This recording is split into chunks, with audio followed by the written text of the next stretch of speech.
chapter 6 and the name of the chapter is Secret of Success. Success मतलब क्या होता है? कामयाबी, यानी कामयाबी का राज क्या है, सक्सेस का राज क्या होता है। तो इस चैप्टर में हम लोग इसी चीज़ के बारे में पढ़ेंगे। जैसा कि हम सब ने एक प्रोवर्ब सुना है कि hard work is the key to success, यानी अगर हम लोग कड़ी मेहनत करते हैं, बहुत मेहनत करते हैं, तो वो हमेशा कामयाबी की तरफ ही हमें बढ़ाता है। ठीक है, तो अगर वो कहते हैं ना कि मेहनत ही सफलता की चाबी होती है, तो यहाँ पर भी वही बात कर रहा है और ये लेसन इस चीज़ को सही भी साबित कर रहा है कि हार्ड वर्क करी मेहनत ही सफलता की क्या होती, चाबी होती है। In this story the hard work of an old farmer and his 4 sons is shown. कह रहे कि इस स्टोरी में कह रहे कि एक बूढ़ा सा किसान है और उसके 4 बेटे हैं, उनकी कड़ी मेहनत के बारे में इस चैप्टर में बताया हुआ है और किस तरह से उनकी इस कड़ी मेहनत की उनको सफलता भी मिली है। Once there lived an old farmer in a village. He had 4 sons. He loved his sons very much. He had a good farm. कह रहे एक बार की बात है, एक गांव में एक बूढ़ा सा किसान रहता था। उसके 4 बेटे थे और वो अपने चारों बेटों से बहुत प्यार करता था। He had a good farm और उसके पास एक अच्छा सा खेत भी था। The old farmer, his 4 sons and his wife worked very hard in their farm, so they grew very good crops. कह रहे कि जो वो बूढ़ा किसान था और उसके 4 बेटे और उनकी पत्नी, वो सब जो थे वो उस खेत में काम करते थे, बहुत मेहनत से काम करते थे और इसलिए जो फसल उनकी उगती थी वो भी काफ़ी अच्छी उग जाती थी। The old farmer was very proud of his sons. Their hard labor made them very rich. कह रहे कि वो जो बूढ़ा किसान था उसको अपने बेटों पे बहुत ही ज़्यादा गर्व था। उनकी जो कड़ी मेहनत थी, जो हार्ड लेबर था, वो उनको बहुत ही अमीर बना दिया।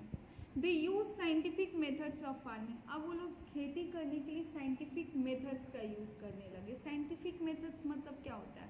मतलब जैसे कि इम्प्लीमेंट्स, टूल्स वगैरह का यूज़ करना, उसके अलावा HYP सीड्स का यूज़ करना है, केमिकल्स का यूज़ करके, ताकि ज़्यादा से ज़्यादा क्रॉप्स का प्रोडक्शन हो सके। तो वो साइंटिफिक मेथड्स का यूज़ करने लगे खेती करने के लिए। They had a tractor and modern agricultural implements. कह रहा है उनके पास एक ट्रैक्टर भी था और मॉडर्न एग्रीकल्चरल इम्प्लीमेंट्स, कहने का मतलब कि जो नए जो इम्प्लीमेंट्स, टूल्स आ रहे थे, ठीक है, उनका वो लोग यूज़ करने लगे। The other farmers of the village were idle. They didn't like to work in their fields. और कह रहे हैं कि जो दूसरे फार्मर्स थे उस गांव के, वो एकदम आइडल थे, मतलब कि उनको काम करना बिल्कुल पसंद नहीं था, वो इतनी मेहनत नहीं करते थे। ठीक है, they remained busy in playing cards, और वो हमेशा कार्ड्स यानी पत्ता खेलने में, जिसको ताश भी कहते हैं, वो खेलने में बिजी रहते थे। So they could not grow good crops, इसलिए उनके जो क्रॉप्स होते थे वो भी ज़्यादा अच्छे से नहीं उगते थे, यानी ज़्यादा तादाद में उनके फसल नहीं उगते थे। For this they blamed the old farmer, और इसके लिए वो उस किसान को ब्लेम करते थे, उस बूढ़े किसान को वो ब्लेम करते थे। They thought that the old farmer knew magic tricks. They did not know what to do. At last they decided to report the matter to the head of the area. उनको ऐसा लगता था कि वो जो बूढ़ा किसान है वो कुछ जादुई तरीका आजमाता है जिससे उनकी जो फसल हो वो ज़्यादा हो सके। ठीक है, एक तो वो खुद कड़ी मेहनत करना चाहते नहीं थे, हार्ड वर्क करना चाहते नहीं थे, ऊपर से वो इसका सारा इल्ज़ाम उस बूढ़े किसान पे देते थे और वो सोचते थे कि वो कुछ मैजिक ट्रिक्स करता है, कुछ जादू टोना करता है जिसकी वजह से उसका क्रॉप्स इतना अच्छा हो जाता है। तो इसलिए वो लोग क्या किए, आखिरकार कि उन्होंने डिसाइड किया कि वो इस बात का रिपोर्ट करेंगे, कंप्लेन करेंगे उस एरिया का, उस जगह के हेड को। ठीक है, one day the farmers reached the head of the area and said, sir, the old farmer of our village knows magic tricks. और एक दिन जो दूसरे किसान थे उस एरिया के, वो जाकर उस एरिया के हेड यानी मुख्य के पास पहुँचे और उनसे कहे कि ये जो बूढ़ा आदमी है इसको कुछ मैजिक ट्रिक्स आते हैं। He doesn't let good crops grow in our fields. वो नहीं चाहता कि हमारे खेतों में भी अच्छी फसल उगे। We are getting poorer and poorer, और हम लोग और भी ज़्यादा गरीब और गरीब होते जा रहे हैं। On the other hand, the old farmer is getting rich and richer. Kindly help us. और वो जो बूढ़ा किसान है वो और अमीर होते जा रहा है और हम लोग गरीब और गरीब होते जा रहे हैं। प्लीज़ आप हमारी मदद कीजिए। The head of the area listened to them and said, I will look into the matter. उस एरिया के जो हेड रहते हैं, मुख्य रहते हैं, वो उनकी बातों को सुन लेते हैं और कहते हैं ठीक है, मैं इस मैटर को देखता हूँ। Now go, अब आप जा सकते हो। Being satisfied, the farmers went back. और फार्मर इतना बताकर उनकी इस बात को सुनकर संतुष्ट हो जाते हैं और फिर वापस चले जाते हैं। The next day, the head of the area came to the village in disguise. और क्या कहता है कि अगले दिन जो उस एरिया के हेड होते हैं उस विलेज, उस गांव में आते हैं। डिस्गाइज मतलब होता है वेश बदल के, रूप बदल कर आते हैं। He reached the old farmer. वो उस बूढ़े किसान तक पहुंचते हैं। He saw the old farmer and his 4 sons working very hard in their field. और वो देखते हैं कि वो जो बूढ़ा किसान है और उसके 4 बेटे बहुत मेहनत कर रहे हैं अपने ही फील्ड में, अपने खेत में। The old man welcome the stranger and gave him water to drink. अब वो जो बूढ़ा आदमी है वो उस स्ट्रेंजर को, यानी कि स्ट्रेंजर मतलब होता है अजनबी, उस अजनबी आदमी को बुलाता है, स्वागत करता है उनका और उनको पानी देता है पीने के लिए। Then he took him home and gave him food to eat. फिर वो उसको अपने घर ले जाते हैं और उनको खाना भी देते हैं खाने के लिए।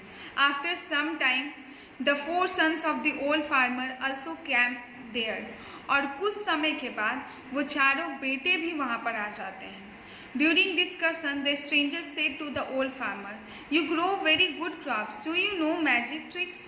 और कुछ समय के बाद वो जो अजनबी आदमी रहता है, जो कि हेड रहते हैं और वेश बदल के आए रहते हैं, वो फार्मर से बोलते हैं कि तुम बहुत ही अच्छी फसल उगा लेते हो, क्या तुम कोई मैजिक ट्रिक जानते हो। तो वो बोलते हैं नॉट एट ऑल, नहीं बिल्कुल नहीं, ये ओल्ड फार्मर कहता है। Then what is the secret of your success. तब आखिर आप इतना सक्सेस पा लिए हो, कामयाब हो गए हो, इसका सीक्रेट क्या है, इसका राज क्या है। Ask the head of the area. उस एरिया के हेड जो कि वेश बदल के आए रहते वो पूछते हैं। At this the old farmer said. और इस पे ओल्ड फार्मर क्या कहते हैं, it is due to the hard labour of my 4 sons. I guide them as they work and they work accordingly. कह रहा है ये किसकी वजह से, तो मेरे बच्चों की इतनी कड़ी मेहनत की वजह से, वो इतनी मेहनत करते हैं फील्ड में, मैं उन्हें जैसे बताता हूँ वो लोग वैसे ही काम करते हैं। Now everything was clear to the head of the area, he was very much pleased with the old farmer. कह रहे हैं कि और अब उस एरिया के हेड को पूरी तरह से क्लियर हो जाता है कि आखिर वो इतना कामयाब कैसे हुआ, और वो उस बूढ़े किसान के साथ किसान से बहुत खुश हो जाते। प्लीज मतलब होता है किसी से खुश होना, तो वो उससे खुश हो जाते। Then he went to the other farmers and disclose his identity. और फिर वो दूसरे किसानों के पास जाते हैं और अपनी पहचान को सबके सामने रखते हैं। He advise them to work hard and not sit idle. और वो उनको एडवाइस करते हैं कि तुम कड़ी मेहनत करो और ऐसे ही आइडल, ऐसे ही बिना किसी काम किए हुए ऐसे पड़े मत रहो, बल्कि एक काम करो, मेहनत करो, क्योंकि मेहनत करोगी तो तुम भी उस बूढ़े किसान की तरह कामयाब हो सकते हो। तो ये चैप्टर इस तरह से था कि किस तरह से मेहनत करके आदमी सफल बन सकता है। So do hard work and one day you will get success. इसलिए हार्ड वर्क करते रहिए और एक दिन आपको आपकी सफलता प्राप्त हो जाएगी। Okay, now children, you have to do one more work. You have to read the chapter, you have to find the difficult words, write in your notebooks, and also write their meanings by finding it from the dictionary or by using Google. Okay, so you have to find the word meaning, learn it, send it on your WhatsApp group, and also do your book work. And I will provide you the question answers of this chapter on your WhatsApp group. Thank you all of you.